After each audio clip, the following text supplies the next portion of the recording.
What's up, everybody? It's your boy Alex Dorflinger, and today on Positivity number 8, we are doing a collab with Draco Dubz, and we're talking about conquering and fighting your inner demons. So stick around to find.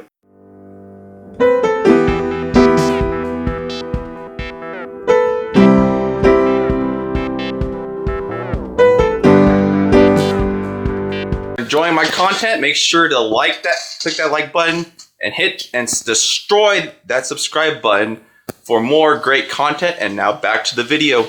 So we're back with Draco Dubz here, and so what do I mean by conquering your inner demons? Well, it's more of an inner battle we struggle with all the time, and it's within ourselves and then mostly in our minds, and something we got to really work to get over, and just confronting that inner darkness and pushing it into a corner and pushing it away. And I kind of wanted to get Draco Dubz' viewpoint on this. So what was your viewpoint, and like what have you experienced with fighting and conquering your inner demons?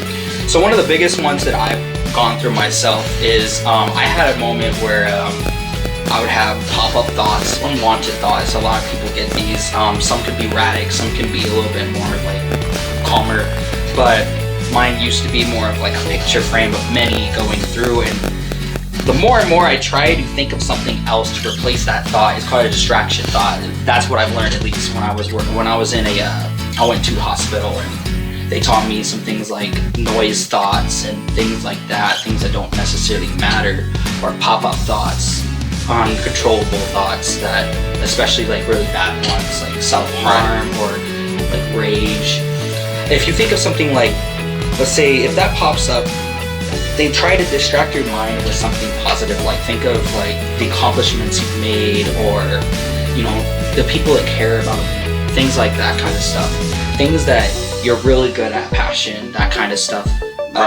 Really just throwing a distraction thought, even like distract yourself, like look at something funny and like say, look at that, it's funny. Try to take your mind off. Try to take your mind off of it in a way. That's how I've learned it myself. That's the big one. Something that I've learned is that it's fear. For me, I always used to fear like being alone with my thoughts. I'm like, okay, well, what can I do to get comfortable with it and take it on head on? Because I learned that in a video that buffalo actually charge head on into a storm and actually get through the storm quicker, whereas cows, you know, they try and avoid the storm but get caught up in it. And it's kind of like that, you know, you just want to figure out where the problem starts at, break it down to smaller areas where it's more digestible and easier to tackle.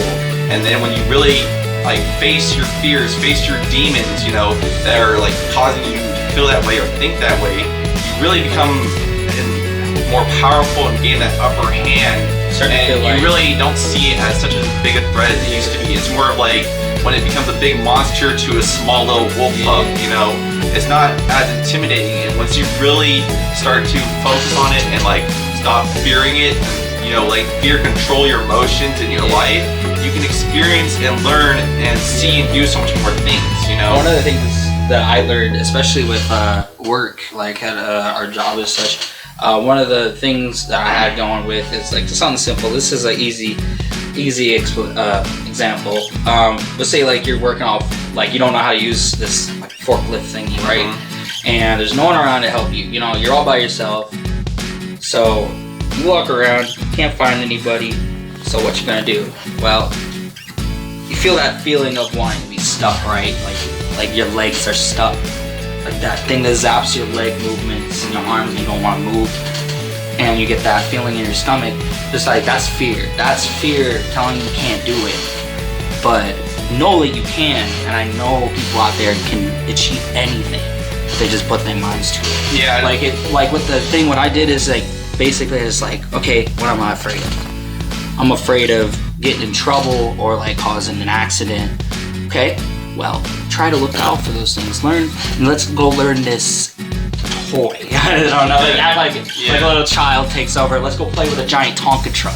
I don't know, so that's kind of like saying it. And then I just kind of started learning it, and then I got used to it, and then I ended up using it a lot. Yeah, something I also learned that was very useful is just embracing it as it is. Like, you know, it's going to be something that happens. It's going to be there in anybody's life, and you just really have to learn to sit there and be like, okay, you know, it's really not as bad as I think it is, and I can really overcome this, you know, weakness of mine if I accept that it's there and I work to build on it and double down on your strengths, but also once you double down on your strengths, you want to break down on that weakness, you know, and it's going to break down walls and barriers that you've been placing on yourself, you know, because all of it starts with here. And if you're, you know, change your mindset slowly but surely and start getting out more and doing more, you can see that if you really try, you can go far and do amazing things.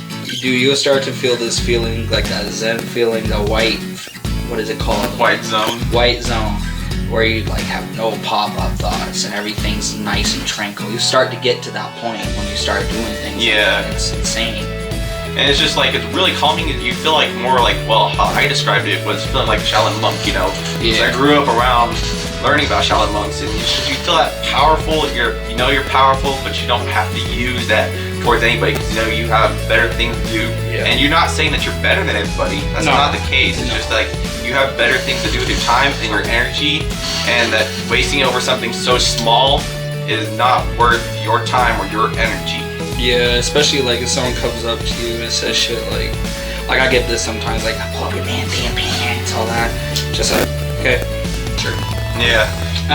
It was weird, but oh well. You gotta learn to block out haters and fear of other people's opinions and stuff, and then start to be like, okay, well, if I don't like this about myself, what can I do to change that about myself? You know? And also surrounding yourself with like people who are more positive and upbeat really can teach you a lot and set you in a different mindset that will change how you view everything. It's crazy. One of the things that I had to go through is realize that some of the friends that I had that I thought cared about me didn't really care about me. And at the same time, I was doing some issues as well that was pushing all of us apart. Then I had to reflect on both of these issues. You know, the fact that I had to, you know, find new friends and work on myself. But because of that, I'm starting to learn so many insane things that I've never thought. Like, I got rid of influences in my life that I believed that was, you know, hurting me. And I got new influences to help me learn things. And I've been feeling great. Yeah, just gotta learn to get through the season of sacrifice before you get to, you know, the greener pastures. You just have to get through that dark spot, you know, and just really work your way out of it. And once you do, you'll feel renewed and revived, you know, that same kind of energy that you feel as a kid. And that also is very important for positivity and changing your mindset is the way you perceive yourself when you look in the mirror. Be like, do I love this person or do I hate this person? And if the answer is you hate yourself, you really got to change, okay, well, why do I hate myself? Is it because I'm overweight? Is it because I don't feel good? Or, I mean, it could even be sometimes like self-talk. And the way you talk to yourself and the things you say to yourself, you know, if you begin to believe it, and so your mind is like a supercomputer, and whatever program you tell it to run, it runs. So, you know, there's a story, and it's like this kid who did bad at tests. He always got called stupid, and so he's like, when he started getting more tests and started doing bad, he's like, oh, it's just because I'm stupid. It's just because I'm stupid. And then he started to really believe that, and it rewired something in his brain where he was like, man, I am stupid. But it's like, you just gotta change the way you think about yourself and perceive yourself. And once you start also like working out more and just feeling good about yourself and being comfortable with the person who you are, with your thoughts and everything, really starts to pivot a point in your life where you don't seem like you're in the mist and lost in the fog, you know, and lost in that storm. You just kind of get more clarity, and you start to see the light on the other end of the tunnel. You know, you start to be more comfortable with who you are, and your thoughts become a lot more better. So you gotta be, in order to have wealth, health, and, you know, good mentality, is to tie all those together. And you can start off with one and work your way to other areas along the way, you know? It really does help when you have spiritual, mental, and physical good health. They all really play a key role in how you perceive things and how you do things. And once you start to really break down on these variables and really start to, you know, get really deep down into your self-care and stuff, you'll see improvement. It's like going to the gym. You'll hit the gym once, you won't see improvements. you hit the gym twice or maybe even 3 times. Start craving the gym. And it's like, yeah. And it's like, you don't notice any change. You're like, well, is this even working? And it's like, you just have to sit there, be patient, and wait. Maybe after the 10th or 20th time, you'll start to see real results. So you just have to humble yourself through the process of it, because everybody starts from somewhere. Everybody starts messy, and you just really have to sit down and just really think about and reflect on what you want and how you see things. One good one that I was thinking about is that when you have like a moment, like especially when you become and start seeing these things, and let's say like one of the issues I kind of have right now is I'm learning how to humble myself a little bit. I have some issues where I'll tell my brain, that's dumb, why do you think that? Yeah. And I gotta sit down and tell myself, hey, is that what you're thinking about right or wrong to say or not? Just in case I say the wrong thing, what I mean? Yeah. But, like, it's really, like, self-talk really helps with, especially with things like the conversations and debates and all that kind of stuff. Especially if you're someone who wants to be a public speaker as well. You want to make sure you're humbling yourself while you're speaking about things as well. And just all sorts of things. Humbling yourself definitely really helps with those kinds of thoughts, especially when you think you're, like, you gotta tell yourself you're the shit to feel good. But when you say you're the shit so much, you start believing a little too much that you're better than other people. You just gotta bring that back a little bit by humbling yourself. Yeah. I just basically say bring that down. Or it's like, it's also like something, it's like being content but not complacent. Exactly. So being content means that you're peaceful, happy, you're fine where you are and you're not at a bad spot, but you could be doing better and you want to be doing better. So you just gotta chase that passion, feel that hunger fire that's building in you. And then being complacent is unhappiness and like being stuck in a mental state and being like, oh, I'm not good enough for my achievements, I can't achieve this, I can't do this. And you really gotta sit there and be like, okay, I can't keep thinking like this, You just gotta break that habit, and slowly, once you keep breaking that habit, it'll start rewiring your brain to play it differently and look at it differently. And you'll see things a lot more clear, and problems become a whole lot easier to tackle once you really start breaking into that habit. You have anything else to add? I think you mentioned everything. Hell yeah. Yeah, this was really great.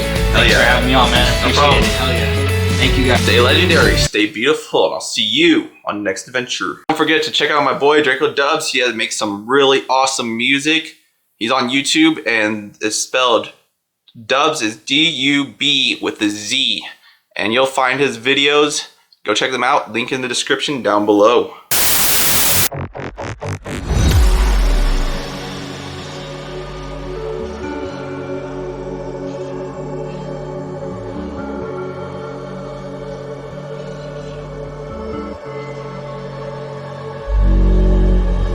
Look left, look right, and I come